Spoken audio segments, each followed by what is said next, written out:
Do exactly what we say, or we will field dress her like a deer. Your kid, too.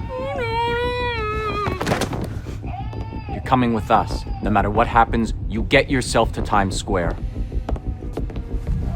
Tell Treadway Subject 4 is activated. Traffic's backed up on the bridge. We're not gonna make it in time. Stick to the playbook. Treadway's got this operation tuned like a Swiss watch. After a long hiatus which intersected with the canceled Patriots game, Tom Clancy's Rainbow Six returned to market with Rainbow Six Siege in 2015. The online tactical shooter launched to positive critical reception, but little fanfare. Its early days beset by game-breaking bugs and frustrating server errors.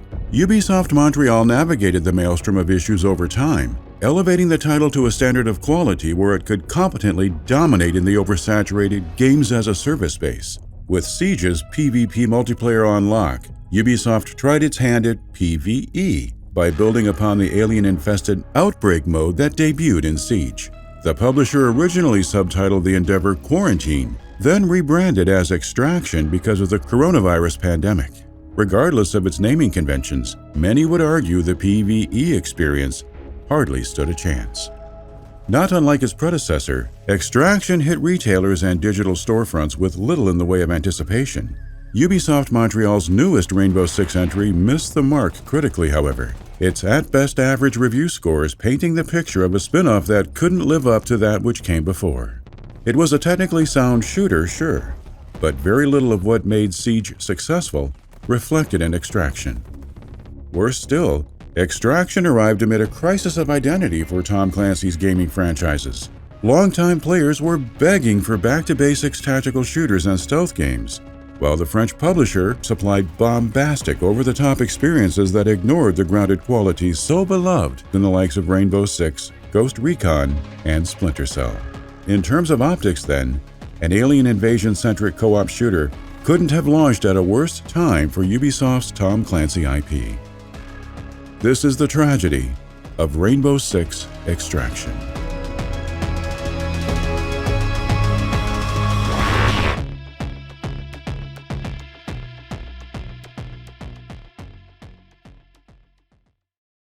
This video has been brought to you in part by Factor 75.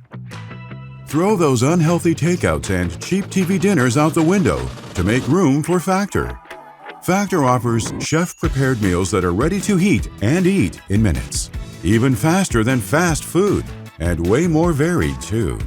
With a wide array of keto, calorie-smart, vegan, and vegetarian meal preferences, and over 27 meal options every week, Factor has something for everyone. You can even choose from their 36 delicious add-ons like smoothies, keto shakes, desserts, and more. Factor is perfect for gamers. No prep, no mess, no hassle, and most importantly of all, no dishes. It takes the guesswork out of eating healthy, allowing you to focus your attention on what matters most, getting right back into the grind. So what are you waiting for? Use our link or go to go.factor75.com and use code POGGVMERAPR50 for 50% off your first box. We'd like to thank Factor 75 for sponsoring this video.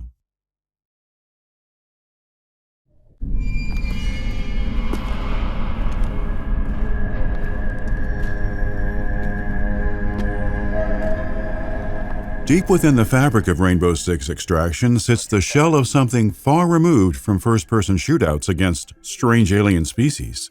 The project began as a sci-fi game of a different sort, a non-violent space exploration adventure that predated Hello Games' No Man's Sky. A small team led by Far Cry 4 creative director Alex Hutchinson conceived the idea not long after the Far Cry sequel shipped in late 2014. According to Hutchinson, the zero-gravity endeavor codenamed Pioneer manifested as an opportunity to expand upon how people engaged with in-game systems. Players would have navigated 3D spaces across smaller, more detailed environments compared to the wide-open areas comprising Ubisoft's Far Cry installments. A former developer told Kotaku the Montreal crew especially pushed for innovation by devising new forms of navigation and new ways of gaining objectives. Apparently, the sheer scope of Pioneer proved too difficult to mold into a finished product. Thus, the team made developmental progress in fits and starts. Those familiar with internal happenings claim the friction between Hutchinson and a few other developers more or less ground production to a halt, resulting in Ubisoft pulling the Far Cry director and fellow leads from Pioneer in the fall of 2016. Before long, the publisher had placed different creative heads in charge. And interestingly enough, it was during this same period that the public received its first glimpse of what Pioneer could have become. Pioneer's creation ran parallel with development on Watch Dogs 2, another of the Montreal studio's projects. Considering the sequel's hacking motif and San Francisco setting, Watch Dogs developers envisioned a mission in which players would infiltrate Ubisoft's West Coast office to steal footage of an actual work in progress. The in-game leak needed to feel more exciting than a surprise reveal for, say, the Division DLC. Yet something along the lines of a new Assassin's Creed game seemed too big. Pioneer, despite its turmoil behind the scenes, provided the perfect middle ground. Players who completed the hacking mission in question were treated to a confidential E3 trailer depicting spacecraft traversing through the stars. To the surprise of Ubisoft Montréal, fans and pundits instantly endeared themselves to the teaser, but it all came crashing down in January 2019 when Hutchinson cryptically tweeted, "RIP Pioneer," with a link to the fake E3 trailer. The plug hadn't been pulled on Pioneer just yet, however. Rather, Ubisoft retooled the concept, jettisoning non-violent space exploration and making room for a cooperative alien adventure that borrowed heavily from Pioneer's foundations.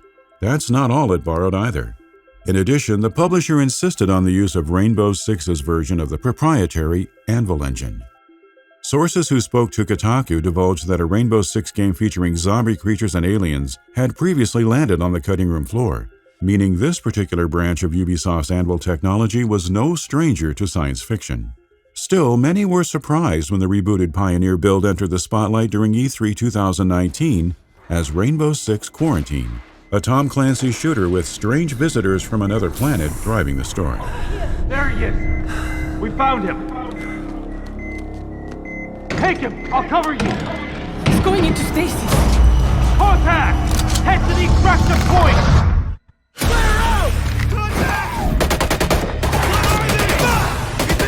Rainbow Six Siege's limited-time Outbreak event went live during the Operation Chimera expansion and ran for approximately 1 month starting in March of 2018.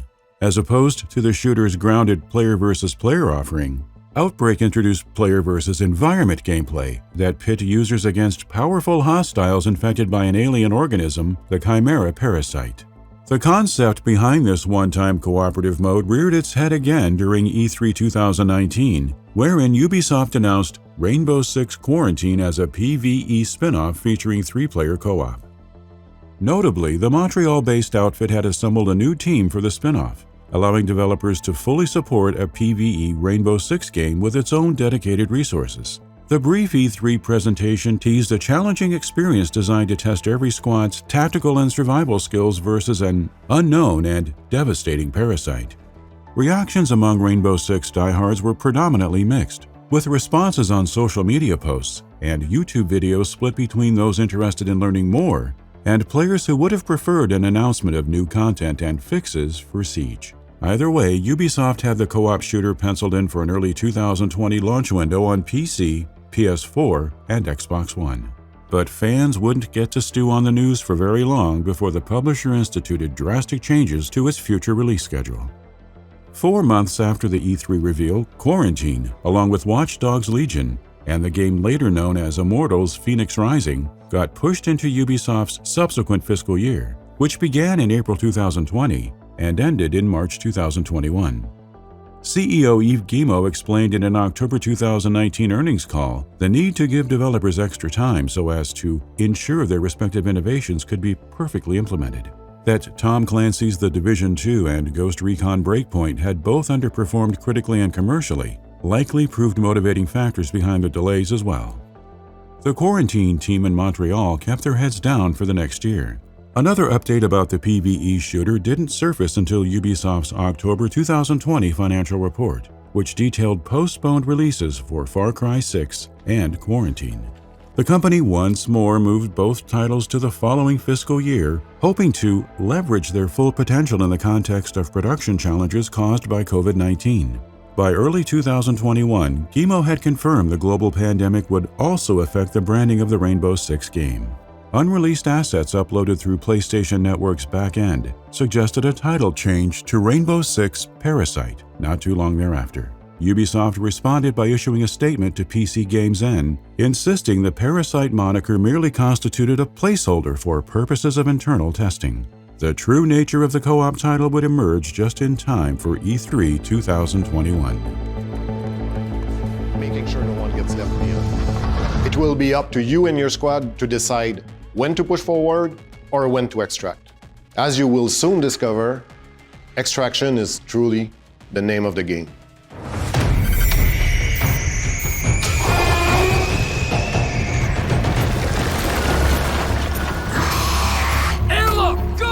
Ubisoft Montréal officially unveiled Rainbow Six's Extraction rebranding ahead of the June 2021 Ubisoft Forward event. The actual E3 adjacent broadcast introduced a deep dive reveal comprised of 7 minutes of all-out action. Extraction's gameplay showcase depicted a squad of 3 operators completing objectives while dispatching alien threats from the Archean species. Siege's operators joined the fray as playable heroes, their respective abilities nearly identical to their PvP counterparts save for minor adjustments tuned to better reflect PvE gameplay. At the time, Ubisoft had the shooter slated for a September 2021 due date, but a third delay to the following January further extended the launch window. Ubisoft believed the prolonged production would give the development team plenty of time to fulfill its lofty ambitions of delivering a AAA experience that changed how users played and thought about co-op games. But while Extraction was publicly flaunted as a surefire would-be success story, alleged details from behind the scenes painted an entirely different picture. In a video that Ubisoft has since copyright claimed, YouTuber Big Fry TV shared pre-release footage showcasing Extraction's in-game shop and cosmetic items. The creator allegedly received the content from QA testers frustrated by the game's direction and how little their feedback impacted development, specifically with respect to monetization. For one, costly operator skins filled this particular build, each one worth 1,000 in-game credits, or nearly $10 in real money. Skins unlocked through regular progression were featured as well, though they looked of a lesser quality than the premium cosmetics. Uncertainty about the age of the heavily monetized build encouraged prospective players to give Ubisoft the benefit of the doubt. However, Big Fry TV's brief report about a canceled single-player mode raised some eyebrows. According to the YouTube channel, the company initially pushed for a solo story campaign to flesh out the in-game offerings, thereby justifying the standard $60 pricing model. The hectic nature of managing development during a global pandemic forced Ubisoft Montreal's hand, such that trimming down the content, the supposed story mode included, seemed a necessary cost for shipping the title on time. Without enough content to support a full-priced game, Rainbow Six Extraction boasted a $40 price tag for its standard edition, while the deluxe version, with its 3 bonus packs, cost $50. Buddy Pass tokens sweetened the deal for both, letting players invite 2 friends who didn't own the game to join them in the fight against the Archeans for up to 14 days. The lead-up to Extraction's January 2022 rollout also promised 18 playable operators from Siege, a dozen maps, cross-play and cross-progression, 60-plus weapons, and post-launch support. Ubisoft hoped to further facilitate early growth for the Rainbow Six spin-off by launching Day and Date on Xbox Game Pass for console and PC. Though Game Pass considerably bolstered Extraction's player base at launch, Team Rainbow's war with the Archeans could only hold the interest of franchise faithful for so long.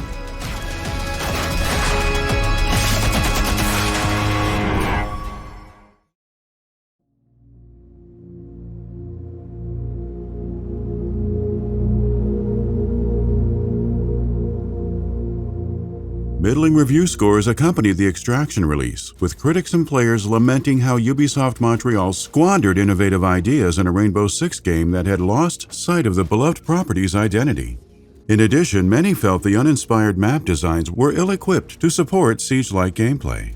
A subpar progression system and limited number of modes compounded the shooter's lesser qualities further still, making for a $40 title that could have easily passed as yet another limited-time event. At the very least, Extraction's microtransactions weren't as egregious as those in Siege. Cosmetic items ruled the day in this regard, suggesting Ubisoft had finally learned its lesson after the critiques leveled against Assassin's Creed Odyssey and Ghost Recon Breakpoint. For a while, it appeared Extraction would enjoy a modicum of success. It logged an impressive 3 million players after 1 week and became the 4th most played title on Game Pass on console during the same period. However, the 3-player PvE experience couldn't maintain such momentum long-term, even with the Montreal studio deploying regular updates, the most significant of which were geared towards crisis events. These limited events ran for approximately 1 month each, kicking off in-game whenever simple mutations evolved into daring new threats that required operators to wrest back control from the alien menace. 4 different crisis events ran throughout 2022, each one introducing free unlocks for new technologies, gear, cosmetics, and operators. The first, Spillover, constituted the ultimate defensive experience, a change of pace from Extraction's typical offensive-focused gameplay. Spillover lasted from mid-February to early March and tasked squads of 3 with fending off increasingly difficult waves of enemies. The Nightmare Fog event followed in May, centered around a toxic tree responsible for spreading hallucinogenic fog. Eclipse ran from August into September, dropping players into zones suffering through power outages. Finally, After Effect closed out the year of crisis events, chiefly offering the formidable Death Marker ability that obliterated alien foes marked by whichever squadmate wielded the power. But the streamlined deployment of new content couldn't maintain players' interest, especially those already deeply invested in Extraction's predecessor, the same predecessor developers believed wouldn't adversely affect the spin-off. Creative director Patrick Matei stated as much in a pre-launch GameSpot interview, arguing Extraction differentiated itself enough from the 2015 title to keep one from cannibalizing the player base of the other. Matei expressed confidence in the internal notion that Extraction's high-octane challenge could match and exceed Rainbow Six Siege, so much so that Ubisoft Montréal hedged its bets on the sci-fi shooter attracting series veterans and newcomers alike. It doesn't appear to have been a gamble worth taking, evidenced by the publisher's silent withdrawal of support. About a year after Extraction hit store shelves, one player joined Ubisoft's Discord to report a bug and received a reply from the support team divulging that development for Extraction had ceased a couple of months prior. The support representative assured the user that developers would continue to receive reports concerning common issues and major errors of consequence. Yet, the message implied the days of new maps, operators, and events were dead and gone. Strangely, neither Ubisoft nor the crew at Montreal saw fit to update players about the plan for pulling support. If nothing else, fans viewed Rainbow Six Extraction as further proof that Tom Clancy-branded games worked best when grounded in reality. Incorporating aliens only complicated the already complicated fiction, and their inclusion bore no signs of elevating the tactical gameplay users had grown accustomed to over the years. On the contrary, Extraction's myriad failings represented the culmination of what went awry with The Division 2 and Ghost Recon Breakpoint. From the attentive public's perspective, Ubisoft ceased pushing the envelope with smart tactical experiences for its Clancy IP, instead favoring themes and gameplay elements better suited for service-driven revenue models. Ghost Recon previously fell victim to the drastic shift. Extraction demonstrated that Rainbow Six, despite Siege's impressive sustainability, wasn't immune to its publisher's penchant for following market trends. Hopefully, Team Rainbow's next major operation won't suffer a similar fate.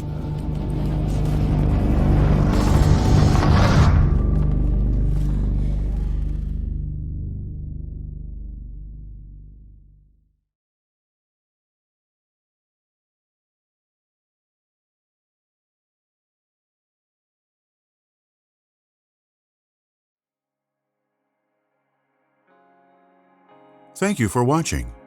We'd like to take this time to thank, by name, the generous patrons who have pledged to our Hall of Fame reward tier.